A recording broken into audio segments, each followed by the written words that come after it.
वो एक लम्हा था जब पूरी दुनिया कांप उठी। जब नबूवत का ऐलान हुआ तो मक्का की गलियों में तूफान उठ खड़ा हुआ। कुरैश के सरदार गजब में आ गए। ये शख्स हमारे बाप दादा के दीन को तबाह करना चाहता है, आए उसे रोकना होगा।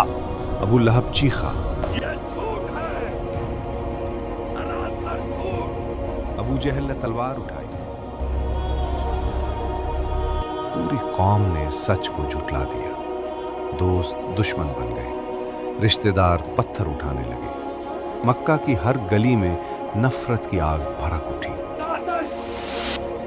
जिसने हमारे बाप दादा के दीन को झूठा कहा वो हमारा दोस्त नहीं हो सकता। तुम इस घर में लेकिन एक शख्स था जिसने एक पल भी ना सोचा, एक लम्हा भी नहीं रुका। उसने कहा, मैं गवाही देता हूं। ये वो आदमी था जो मक्का का सबसे मुअज़्ज़ज़ ताजिर था, जिसके पास दौलत थी, इज्जत थी, कबीला था और पूरे अरब में नाम था।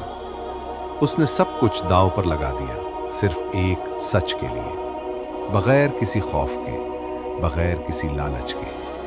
वो आदमी जो नबी सल्लल्लाहु अलैहि वसल्लम का सबसे करीबी दोस्त बना, वो आदमी जो तारीख गार में साथ रहा, वो आदमी जो तूफानों में चट्टान बना खड़ा रहा, वो आदमी जो इस्लाम का पहला खलीफा बना। ये कहानी है हज़रत अबू बकर सिद्दीक़ रज़ी अल्लाह अन्हु की। मक्का-उल मुकर्रमा, 7वीं सदी ईसवी।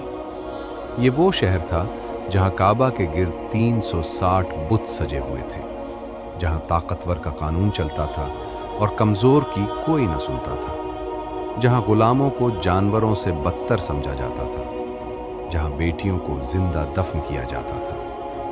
ये शहर जुल्म की बुनियादों पर खड़ा था और कोई न था जो इस बुनियाद को हिलाने की जुर्रत करता। इसी मक्का में बनु तीन के एक मुअज़्ज़ज़ घराने में एक बच्चा पैदा हुआ। नाम रखा गया अब्दुल्ला बिन उस्मान, लेकिन तारीख ने उसे पुकारा अबू बकर सिद्दीक़ रज़ी अल्लाह अन्हु। ये बच्चा बचपन से ही अपने हम उम्रों से मुख्तलिफ था। इतनी छोटी उम्र में आया, इतनी बातें याद रखना ददरा, ये कोई मामूली बात नहीं। जब दूसरे बच्चे खेल कूद में मगन होते, ये बुजुर्गों की महफिलों में बैठा होता। कुरैश के कबीलों की तारीखें, उनके नसबनामे, उनकी लड़ाइयाँ सब उसके जहन में नक्श हो जाती। लोग हैरान होते कि इतना छोटा बच्चा इतनी बड़ी बातें कैसे याद रखता है। जवानी आई तो उसने तिजारत का रास्ता चुना, और ये तिजारत ऐसी थी कि पूरा अरब उसकी दयानत का लोहा मानता था। वो कभी झूठ न बोलता। तुम्हारे साथ कारोबार करना दिल को सुकून देता है। वजन में कभी कमी न करता। वादा कर लिया तो निभाता, चाहे जान पर बन जाए। आप इतने लंबे सफर के बाद भी आए? वादा किया था। मक्का के बड़े बड़े सौदागर उसके साथ कारोबार करना एजाज समझते थे। इस शख्स का वादा 1000 से बढ़कर है। लेकिन दौलत ने उसे गुरूर न दिया। आप जैसे लोग बहुत कम होते हैं। ये तो बस एक काम था जो करना चाहिए था। इज्जत ने उसे अंधा न किया। उसके दिल में हमेशा एक बेचैनी रहती थी, एक सवाल जो चैन न लेने देता। क्या यही जिंदगी है? क्या ये बुत वाकई खुदा है? क्या इन पत्थरों के आगे झुकना सच है? इसी मक्का में एक और नौजवान था, मोहम्मद बिन अब्दुल्ला सल्लल्लाहु अलैहि वसल्लम। दोनों की दोस्ती हुई, और ये कोई आम दोस्ती न थी, ये रूहों का मिलाप था। दोनों में एक चीज मुश्तरक थी, सच्चाई से मोहब्बत और जुल्म से नफरत। मोहम्मद सल्लल्लाहु अलैहि वसल्लम भी कभी न झुके थे। अबू बकर रज़ी अल्लाह अन्हु भी अपने दिल में इन बुतों को झूठा जानते थे। ये दोस्ती सालों पर फैली। ये दोस्ती आजमाइशों में पक्की हुई। और फिर वो दिन आया, गारे हिरा से नबी सल्लल्लाहु अलैहि वसल्लम वापस आए, कांपते हुए, लरसते हुए। वही का पहला नुज़ूल हुआ था। खदीजा रज़ी अल्लाह अन्हा ने तसल्ली दी। अल्लाह आपको कभी ज़ाया नहीं करेगा। आप सच बोलते हैं, अमानतदार हैं, मेहमान नवाज हैं। वरक़ा बिन नौफल ने गवाही दी, ये वही नामूस हैगा وہی فرشتہ جاری جو موسیٰ علیہ السلام پر آیا تھا۔ کاش میں اس دن جوان ہوتا۔ اور پھر اعلان نبوت ہوا۔ مکہ میں آگ لگ گئی۔ ابو جہل نے کہا، یہ سب جھوٹ ہے اور ہم اسے یہاں پھیلنے نہیں دیں گے۔ ابو لہب نے کہا، جادو ہے یہ سب کا اتنا پرانا جادو، عقل والے اس میں نہیں آتے۔ قریش کے سرداروں نے کہا، ہم نے فیصلہ کر لیا ہے یہ شخص اپنا دماغ کھو بیٹھا ہے اور ہم سب مل کر اسے روکیں گے۔ لیکن ابو بکر رضی اللہ عنہ اس وقت مکہ سے باہر سفر پر تھے۔ جب واپس آئے تو لوگوں نے طنز سے کہا، سنا تم نے؟ تمہارے دوست نے نبوت کا دعویٰ کر دیا ہے، اب کیا کہتے ہو؟ ابو بکر رضی اللہ عنہ نے ایک لمحہ بھی نہ سوچا، وہ سیدھے نبی صلی اللہ علیہ وسلم کے پاس گئے۔ آپ صلی اللہ علیہ وسلم نے انہیں سب کچھ بتایا، وحی کا نزول، فرشتے کا آنا، اللہ کا پیغام۔ اور ابو بکر رضی اللہ عنہ نے سنا اور فوراً کہا، میں گواہی دیتا ہوں کہ اللہ کے سوا کوئی معبود نہیں لا آیا اور آپ اللہ کے رسول ہیں۔ بس یہی لمحہ تھا جس نے تاریخ بدل دی۔ نبی صلی اللہ علیہ وسلم نے فرمایا، جتنے لوگوں کے سامنے میں نے اسلام پیش کیا گیا، سب نے پہلے سوچا، پہلے ہچکچایا تھا لے ہو، لیکن آپ نے ایک لمحہ بھی توقف نہ کیا۔ اسی لیے انہیں صدیق کہا گیا، سب سے پہلے، سب سے سچے دل رکھنے والے۔ اور یہ ایمان محض زبان کا ایمان نہ تھا۔ ابو بکر رضی اللہ عنہ نے اسلام قبول کیا اور اگلے ہی دن میدان میں اتر آئے۔ انہوں نے اپنے دوستوں کو اسلام کی دعوت دی۔ میں نے جو سنا ہے بات وہ سچ ہے اور میں چاہتا ہوں کہ تم بھی سنو۔ عثمان بن عفان، زبیر بن عوام، طلحہ بن عبید اللہ، سعد بن ابی وقاص، یہ سب ابو بکر رضی اللہ عنہ کی دعوت پر مسلمان ہوئے۔ صرف چند دنوں میں انہوں نے مٹھی بھر لوگوں کی ایک جماعت کھڑی کر دی، لیکن قریش خاموش نہ بیٹھے۔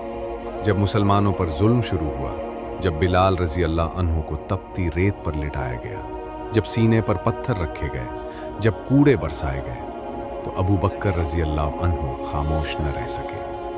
وہ بازار گئے اور اپنی تمام دولت سے غلاموں کو خریدا کر دیا۔ بلال رضی اللہ عنہ کو انہی کے ہاتھوں آزادی ملی۔ ابو بکر رضی اللہ عنہ کے باپ نے کہا، بیٹے نا، اتنا مال کیوں لٹا دیا؟ کمزوروں کو خریدنے کی کیا ضرورت تھی؟ یہ تمہارے کام کے نہیں تھے۔ ابو بکر رضی اللہ عنہ نے مسکرا کر کہا، ابا جان، واہ، میں نے یہ اللہ کے لیے کیا ہے، اور جو اللہ کے لیے کیا جائے فار اس میں کوئی نقصان نہیں ہوتا۔ یہ تھے ابو بکر صدیق رضی اللہ عنہ، جن کی دولت اللہ کی راہ میں بہتی تھی، جن کا دل کمزوروں کے لیے دھڑکتا تھا، جن کا ایمان پہاڑوں سے بھی بھاری تھا۔ اور یہ تو صرف شروعات تھی، ابھی غار ثور کی رات باقی تھی، ابھی ہجرت کا سفر باقی تھا، ابھی وہ لمحہ باقی تھا جب نبی صلی اللہ علیہ وسلم نے کہا تھا، غم نہ کرو، اللہ ہمارے ساتھ ہے۔ اور وہ ہم ابو بکر صدیق رضی اللہ عنہ تھے۔ وہ رات تاریخ کی سب سے خطرناک رات تھی۔ مکہ کے سردار جمع تھے، ہر قبیلے سے ایک جنگجو چنا گیا تھا۔ منصوبہ صاف تھا، رات کے اندھیرے میں محمد صلی اللہ علیہ وسلم کے گھر کو گھیر کر سب کچھ ختم کر دینا۔ لیکن اللہ کا فیصلہ کچھ اور تھا۔ نبی صلی اللہ علیہ وسلم کو وحی کے ذریعے خبر دی۔ آپ صلی اللہ علیہ وسلم نے حضرت علی رضی اللہ عنہ کو اپنے بستر پر لٹایا اور خود خاموشی سے گھر سے نکل گئے۔ دشمن دروازے پر بیٹھے رہے، مگر اللہ نے ان کی آنکھوں پر پردہ ڈال دیا۔ آپ صلی اللہ علیہ وسلم سیدھے حضرت علی رضی اللہ عنہ کے پاس پہنچے۔ وہ پہلے ہی تیار تھے، ان کی آنکھوں میں خوشی کے آنسو تھے کہ ہجرت کا ساتھی انہیں چنا گیا۔ دونوں رات کی تاریکی میں نکلے اور غار تھور پہنچے، ایک تنگ تاریک غار، پہاڑ کی بلندی پر۔